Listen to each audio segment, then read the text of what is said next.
род Ашина, набравший силу на юго-востоке Алтайских гор и вышедший на историческую сцену, в середине VI века под предводительством Бумина основал тюркский каганат. Примерно через 25-30 лет после основания государство разделилось на восточное и западное. Восточные тюрки, сосредоточенные в Атюкене, смогли сохранить свою власть, оказывая давление на Китай. Еще некоторое время, то с 627 года они вступили в период упадка. В этом году племена Теле, жившие к северу от народа Тулан, восстали против Кагана Гёктюрк и начали гражданскую войну. Среди племен, восставших против гёктюрков, были уйгуры. По мнению некоторых историков, термин «уйгур» происходит от слова «уй», что означает союз, близость, родство. С ослаблением каганата уйгуры стали жить вместе с такими племенами, как Бага, Тунгру и Баилку. Они действовали совместно с Тардушем, другим могущественным племенем степей, и с помощью Китая инициировали крах гёктюрков.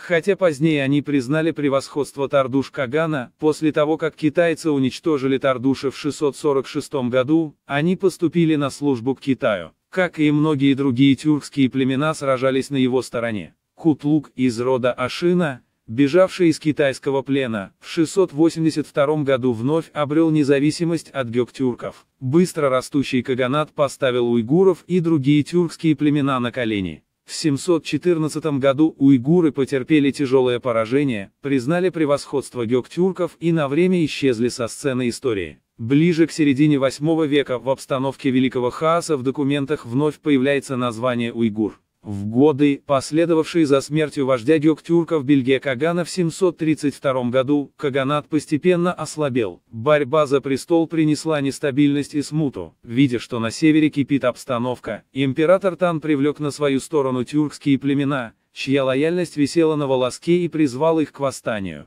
Воспользовавшись вакуумом власти, басмылы, карлуки и уйгуры открыто восстали. Тройственный союз выступил против Кутлука-Ебгу, который в то время был лидером гёктюрков, разгромил его и убил в 742 году. После своего успеха они объявили лидера племени басмылов своим каганом. Гёктюрки, полностью потерявшие свою власть, признали сына Кюльтикина Мусумишихи каганом с титулом Азмыша. Император Тан поручил своим союзникам, басмылам, карлукам и уйгурам, отправиться в погоню за Азмишем. Они пошли за Азмышем и победили его. Хотя Каган спас ему жизнь, он был схвачен китайцами и убит в 744 году. После его смерти многие члены семьи Ашина нашли убежище в Китае, разместившись в тысячах палаток. Разбитые гёктюрки были полны решимости сопротивляться, хотя их осталось всего несколько человек. Они избрали сына Азмыша Каганом с титулом Паймэй. Но поскольку мятежные племена господствовали на всей территории, то новый Каган не был признан большинством. Китайцам удалось загнать последнего гёктюрка в угол у подножия горы и победить его. Паймэй едва успел покинуть место сражения и направился на север. Племена басмылов, карлуков и уйгуров, захватившие земли гёктюрков, враждовали друг с другом. Уйгуры не только одержали победу над карлуками, но и заключили союз с 9 агузскими племенами, составлявшими основную массу гёктюрков. Таким образом, они стали известны как 10 уйгуров. 10 уйгуров, которые стали намного сильнее и легко уничтожили басмылов. Их предводитель Кутлук Бельге объявил себя правителем, приняв титул Бельге Кюль-Каган. Установив свою верховную власть, в 745 году он напал на гёктюрк Кагана Паймэй и убил его, а его голову отправил в китайский дворец в Чангане. Таким образом, уйгурский Каган положил политический конец второму тюркскому каганату. Кутлук Бельге, Кюль-Каган предпочел обосноваться в долине реки Архон вместо того, чтобы разбить свой шатер на древнем плато Атюкен. Он приказал построить здесь город. После этого он принял меры и начал сражаться с соседними племенами. При этом он не разорвал тесных связей с Китаем. Основатель уйгуров скончался в 747 году.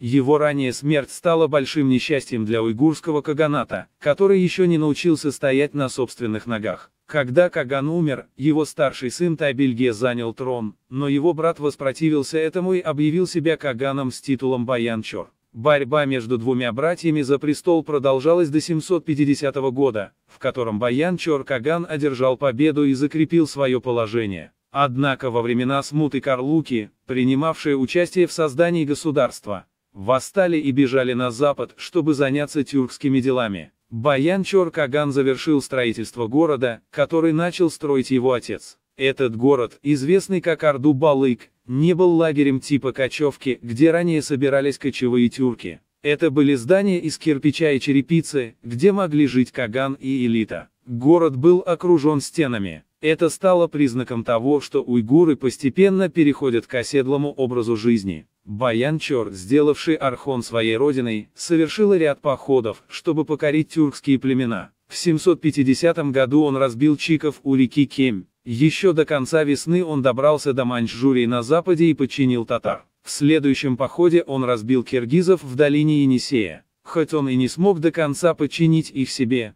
он нанес серьезный вред кыргызскому народу. Он разграбил их стада и разрушил их шатры. Он подчинил себе большинство тюркских племен в районе бывшего восточного гёктюркского каганата. По-настоящему серьезные соперники были на западе. Басмылы, карлуки и тюркские племена, жившие к западу от уйгуров, были довольно сильны. В 752 году уйгурский Каган легко разгромил басмылов и нанес тяжелое поражение карлукам на равнине Тар-Багатай между Алтайскими горами. Затем он напал на тюркские войска западного каганата гёктюрков и разбил их в битве. Благодаря этим успехам Баян-Чор распространил свою власть почти до реки Сейхун. Кроме того, поражение карлуков и тюркских племен заставило побежденные племена двинуться на запад, что вызвало большую волну миграции. В то время как уйгуры набирали силу, Китай, наоборот, начал терять свое могущество. Династия Тан предприняла попытки завоевать Центральную Азию и Шелковый путь.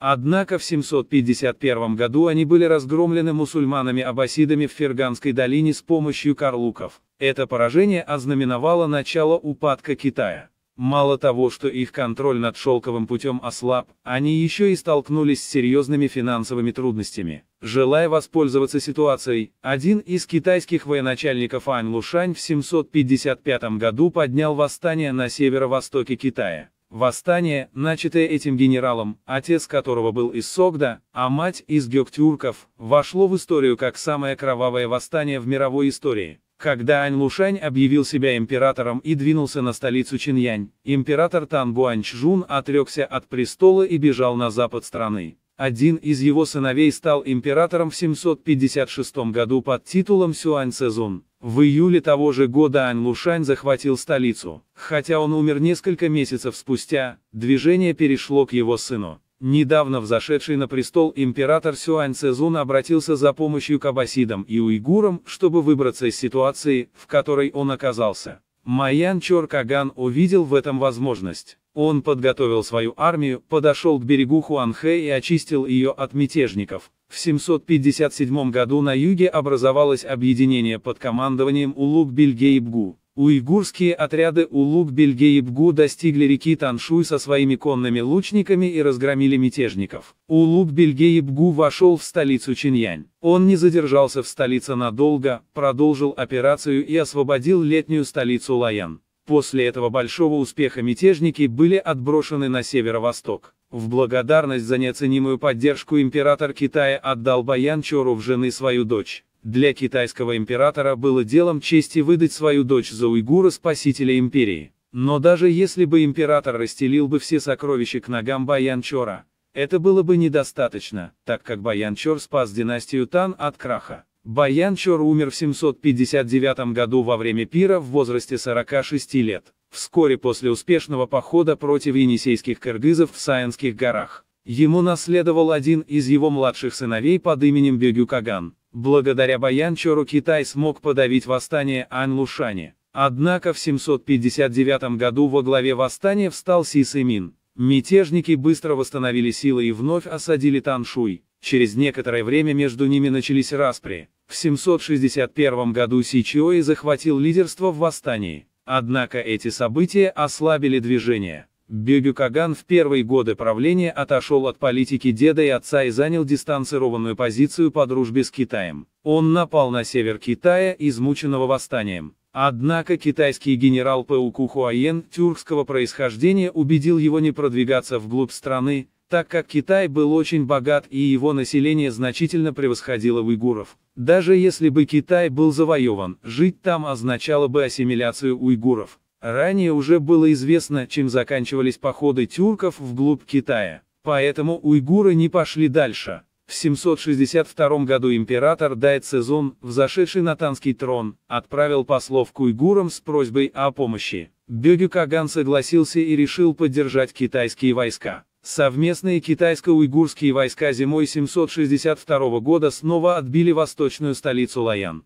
Мятежный император Сичиой попытался бежать, но в начале 763 года был захвачен. Сичиой предпочел самоубийство пленению и умер в феврале 763 года. Таким образом, завершилось восьмилетнее восстание. Во время похода Бёгю Каган встретил 4 манихейских монахов и был впечатлен их учениями. Он привез их в столицу после похода и на Курултае объявил о принятии манихейской религии, приказав монахам распространять ее. Возможно, Бёгю Каган стремился с помощью манихейства ускорить переход уйгуров к оседлому образу жизни посредством строительства городов, или хотел использовать манихейство для подавления буддизма в Китае. Некоторые правила манихейства в дальнейшем окажут негативное влияние на уйгуров, поскольку одним из принципов манихейства было недопущение любого вреда свету, скрытому во всех живых существах, убийство людей, животных и даже срыв плодов был запрещен. Эти правила постепенно ослабили воинственность уйгуров. Бёгю Каган разбогател благодаря налогам и дарам из Китая.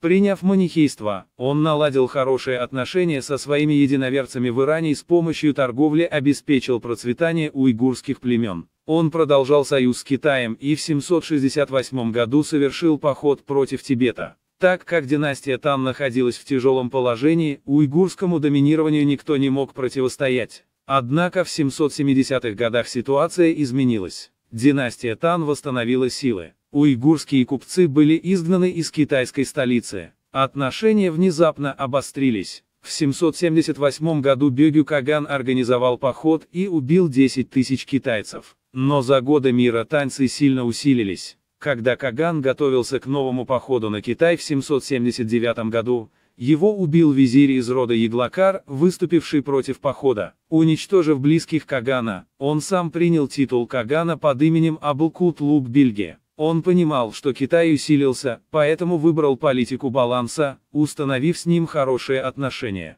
Также он попытался восстановить традиционный степной порядок, подавленный манихейством. В этих начинаниях он добился определенного успеха и управлял государством без проблем около 10 лет. После его смерти в 789 году власть перешла к его сыну под именем Толосукюлюк-Бильге. В 790 году тибетцы, при поддержке шато-тюрок и карлуков, уставших от налогового гнета уйгуров, напали на Шелковый путь. Они захватили города Бишбалык и сельскохозяйственные районы. Оправившись от первого шока, уйгуры отбили Бишбалык у тибетцев. В том же году Каган был убит своей женой. После короткого кризиса власть перешла к 15-летнему сыну убитого Кагана Урчор-Кагану. При нем управление государством перешло к бекам. Борьба с тибетцами продолжалась при поддержке Китая. Урчор умер в 795 году, не оставив наследника. Курултай избрал Каганом Кутлук-Аблу-Луг-Бильге из рода Эдис, усыновленного Яглакарами.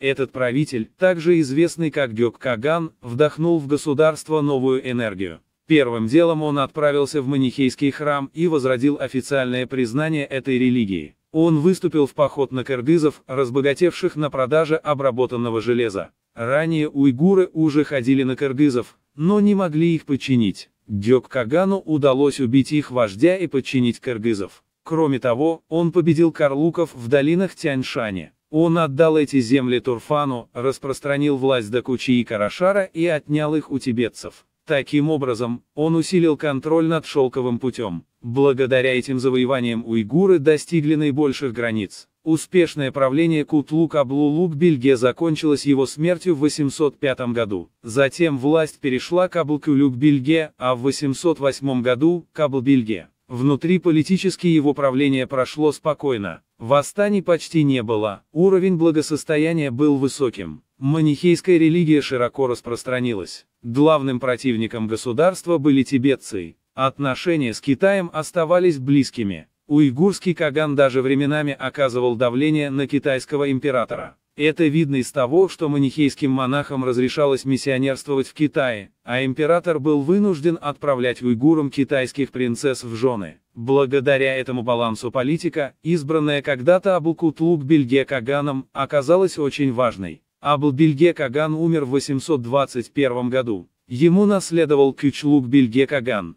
Как и было обещано прежнему Кагану, китайцы отправили в Орду-Балык китайскую принцессу. Каган женился на принцессе Тайхо и вскоре умер в 824 году. Его брат Хазар Текин стал правителем под именем Бельге Каган. Хазар Бельге Каган оказался неспособным к хорошему управлению. Китайцы через принцессу Тайхо внесли раздор среди уйгурских беков. Под влиянием щедрых подарков императора Каган не замечал происходящего вокруг. В 832 году он был убит в результате заговора своего племянника Ибеев. Его сменил сын Сагдийки Ху-Текина под именем Абул-Кюлюк-Бельге Каган. Как и его предшественник, Кюлюк Каган утратил равновесие в отношениях с Китаем и стал поклонником и зависимым от Китая. Это вызывало недовольство как уйгурской знати, так и сагдийских торговцев, заботившихся о своих интересах. Китайский император Вэнь Цзун в 836 году потребовал, чтобы уйгурские торговцы, жившие на пограничных территориях, выучили китайский язык. Когда уйгурский Каган согласился на это, уйгурские вожди выразили протест. Одна за другой вспыхнули восстания. Уйгурский аристократ Кюрыбир Урунусангун со своими войсками осадил столицу Орду-Балык. Поняв, что его свергнут, уйгурский Каган покончил с собой.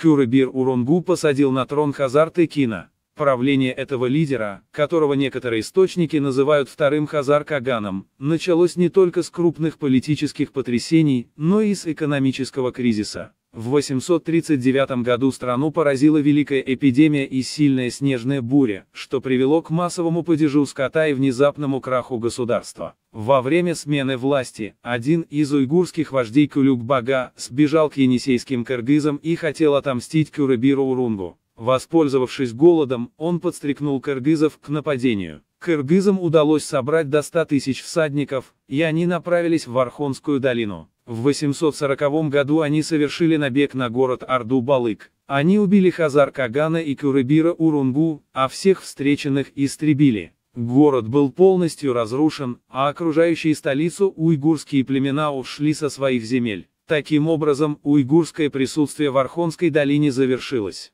Каганат был уничтожен кыргызским походом мести. Уйгуры, эмигрировавшие в Китай, под руководством последнего легитимного уйгурского УГ Кагана пытались обосноваться в Китае, но потерпели неудачу. После смерти УГ Кагана в 846 году его брат Армаз Текин попытался вновь собрать уйгуров и напал на Китай с этой целью, ведя борьбу около 2 лет. Когда он понял, что потерпит неудачу в этой борьбе, в которой участвовало 5000 уйгурских воинов вместе с татарами и татаби, он переселился на запад. Две другие основные уйгурские группы, мигрировавшие после кыргызского набега, направились в регион Кашгара, Турфана, где находится город Беш-Балык, и в район Ганьсу, где основали государство и продолжили свое существование, именно в сердце Великого Шелкового пути, там, где Китай меньше всего хотел бы их видеть.